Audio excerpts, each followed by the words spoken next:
पूर्व मुख्य चुनाव आयुक्त एसवाई कुरैशी ने एक किताब लिखी है इंडिया एंड आई। इसमें एक चौंकाने वाली बात उन्होंने की है। हमारे साथ बातचीत करने के लिए मौजूद हैं। आखिर प्रधानमंत्री मनमोहन सिंह को, पूर्व प्रधानमंत्री मनमोहन सिंह को क्यों आपसे कहना पड़ा कि वो सुसाइड कर लेंगे? देखिए, जो आपने सवाल किया बड़ा सेंसिटिव है और मेरे लिए भी बड़ा शॉकिंग था।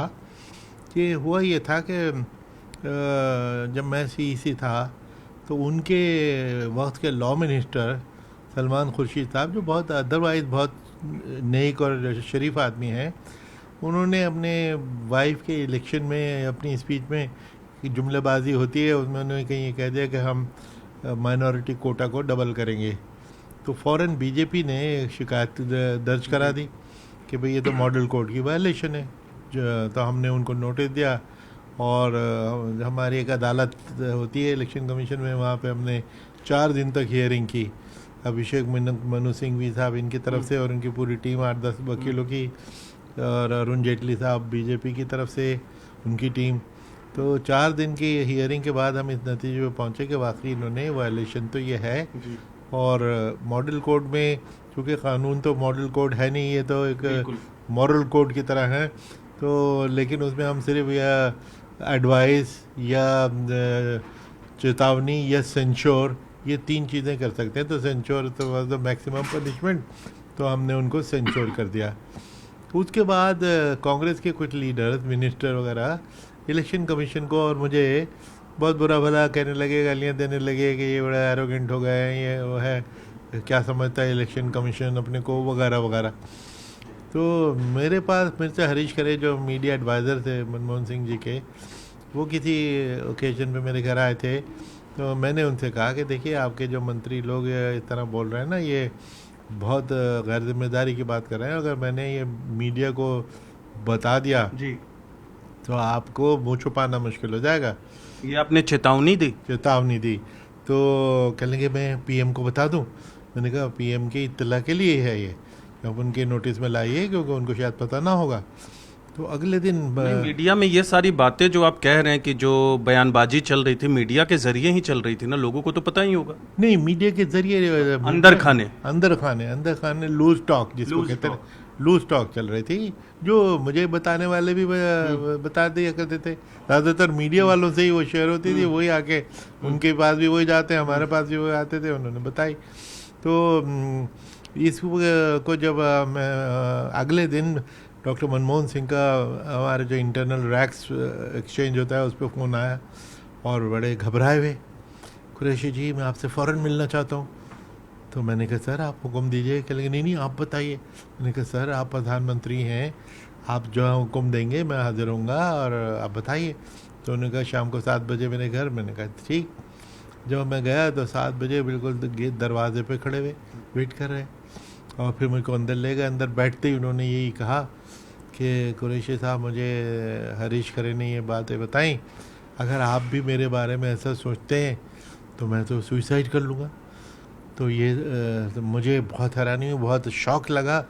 मैंने कहा कि सर ये आपके लिए तो नहीं था, आपको तो सिर्फ ये इत्तला दी गई थी कि आपके कुछ मंत्री जो लूज टॉक कर रहे हैं, आप उनको प्लीज़ उनके पे अंकुश लगाइए।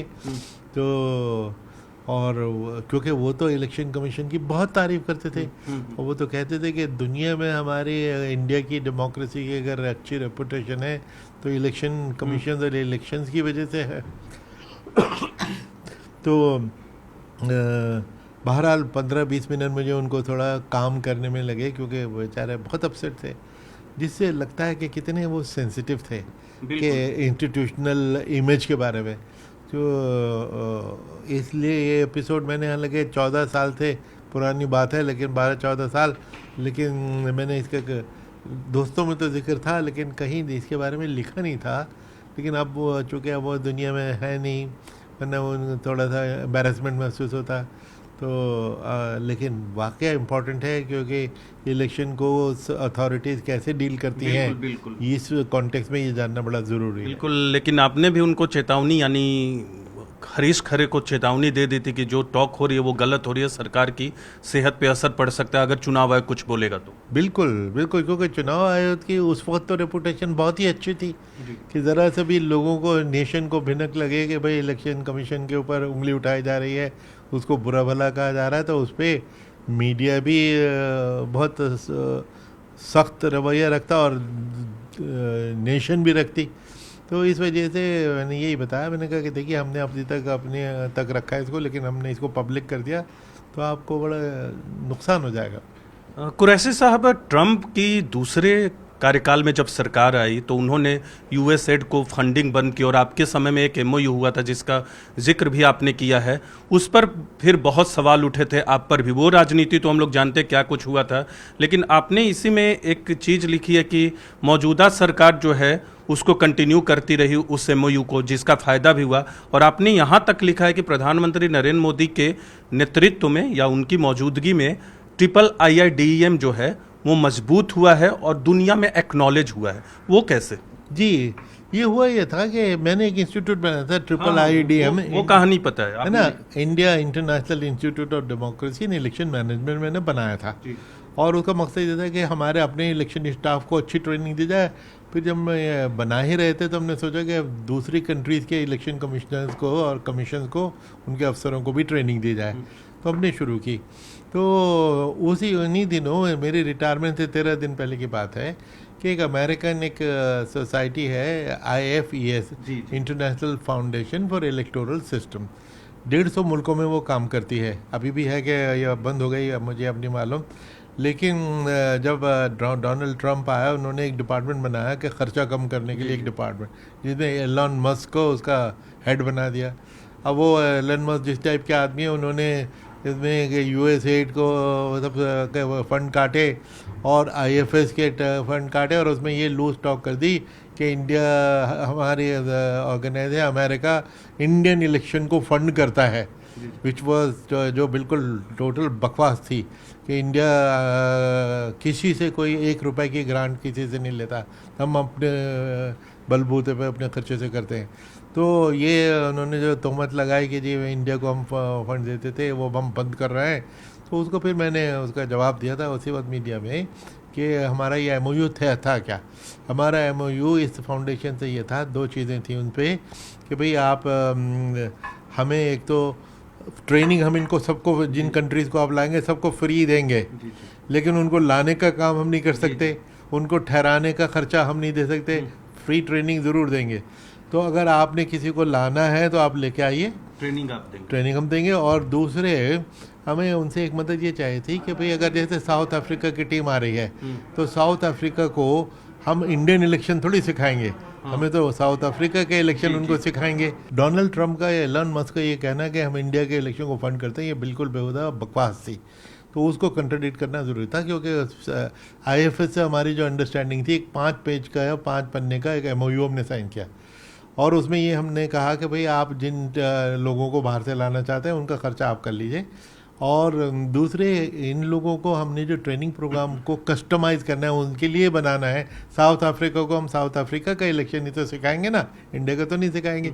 तो हमें उसकी जानकारी नहीं है, आपके पास है, तो हमें मदद कीजिए कि ट्रेनिंग प्रोग्राम हम उनके लिए बना सकें ख़ास तौर से।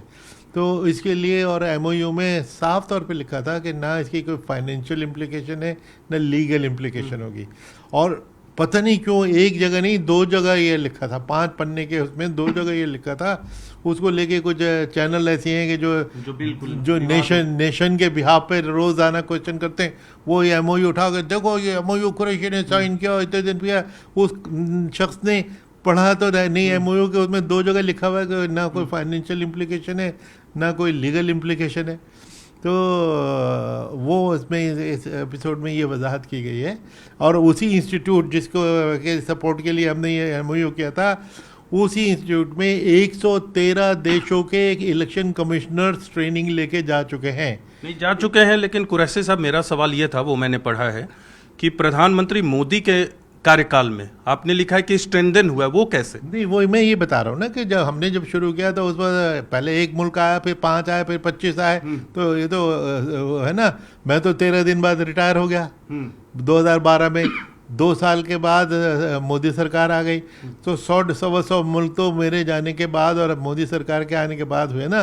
द फैक्ट कि इस सरकार ने उस इंस्टीट्यूट को कंटिन्यू रखा।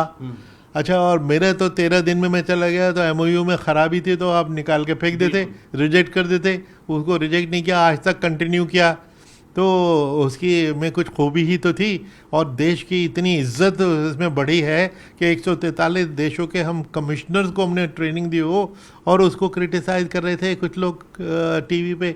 यानी आपको लगता है कि सरकार की कोई भूमिका उसमें नहीं थी, सरकार ने उसको बढ़ाया? सरकार ने तो उस इंस्टीट्यूट को बढ़ाया, बिल्कुल बिल्कुल बढ़ाया। वो तो ये जो हॉस्टाइल लोग हैं जिनको कुरैशी को अटैक करने का मौका मिला, जो ताक में रहते हैं कि कोई चीज़ पकड़ी जाए इसकी, तो उनको ये मौका लगा कि देखो 13 दिन में ये कर गया, इसने अपने इलेक्शन कमीशन को, देश को बेच डाला। क्या बेच डाला? एमओयू, अनपढ़ आदमी, एमओयू तो पढ़ लो, उसमें लिखा हुआ क्या है। बिल्कुल। एक आपने लिखा है अपनी किताब में, ऑपोजिशन कम्स फर्स्ट, यानी ऑपोजिशन को आप लोग सबसे पहले प्राथमिकता देते थे, और सत्ताधारी पार्टी को रेगुलेशन चाहिए और इनको रीअश्योरेंस चाहिए, ये लाइन आपने लिखी है।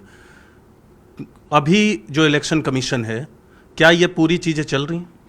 देखिए, मैं मौजूदा इलेक्शन कमीशन पे तो मैं कमेंट करना भद्दा समझता हूँ, नहीं कहना चाहूँगा।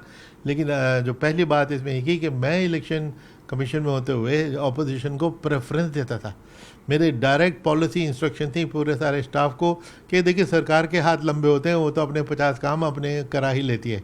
ऑपोजिशन आउट ऑफ पावर है, उसके पास तो कुछ वो है नहीं, तो इसलिए उसकी हैंड होल्डिंग करना, उसको सपोर्ट करना डेमोक्रेसी के लिए बहुत ज़रूरी है।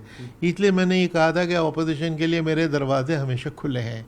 अगर वो अपॉइंटमेंट मांगते हैं कल की, उसके बजाय आज की दो और फ़ौरन दो। और ये मैं याद दिला दूं कि मेरे पूरे कार्यकाल में 6 साल में ऑपोजिशन बीजेपी थी, तो मेरे ये जो प्रो ऑपोजिशन स्टांस का सबसे ज़्यादा फ़ायदा बीजेपी ने उठाया।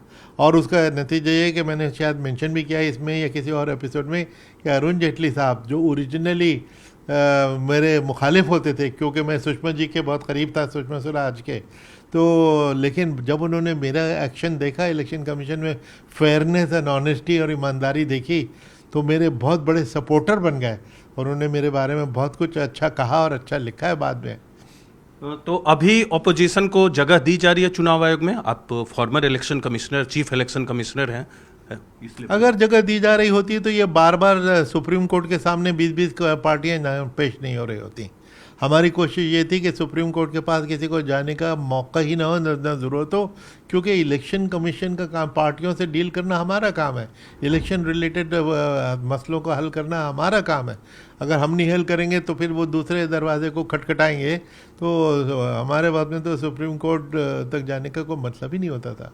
यानी आपको लगता है कि जो अपोजिशन की मांग है वो पूरी नहीं हो पा रही इसी? ये अपोजिशन को कोई इज्जत ही नहीं मिल रही, कोई इज्जत नहीं मिल, उनको बुरी तरह डर्ट की तरह ट्रीट किया जाएगा, तो बेचारे परेशान और दुखी होंगे, जो आज की हालत अनफॉर्चुनेटली यही दिखते हैं। एक पंजाब विधानसभा चुनाव का आपने जिक्र किया, ड्रग्स को लेकर आपने प्रधानमंत्री, तत्कालीन प्रधानमंत्री मनमोहन सिंह को पत्र लिखा था चुनाव के बाद। अब फिर पंजाब का विधानसभा चुनाव आ रहा है, तो क्या लगता है कि वो जो मीनेस था वो खत्म हो गया है? मुझे मालूम नहीं, क्योंकि वो तो ग्राउंड रियलिटीज़ होती हैं। लेकिन ये अपना वक्त का मैं बता सकता हूँ कि 2012 में जब पंजाब का इलेक्शन मैं करा रहा था SCEC, तो हम नॉर्मली पैसा जो चलता है उसको रोकें, शराब बढ़ती है उसको रोकें, इसकी कोशिश, इसका सारे रोकथाम हमेशा करते ही हैं।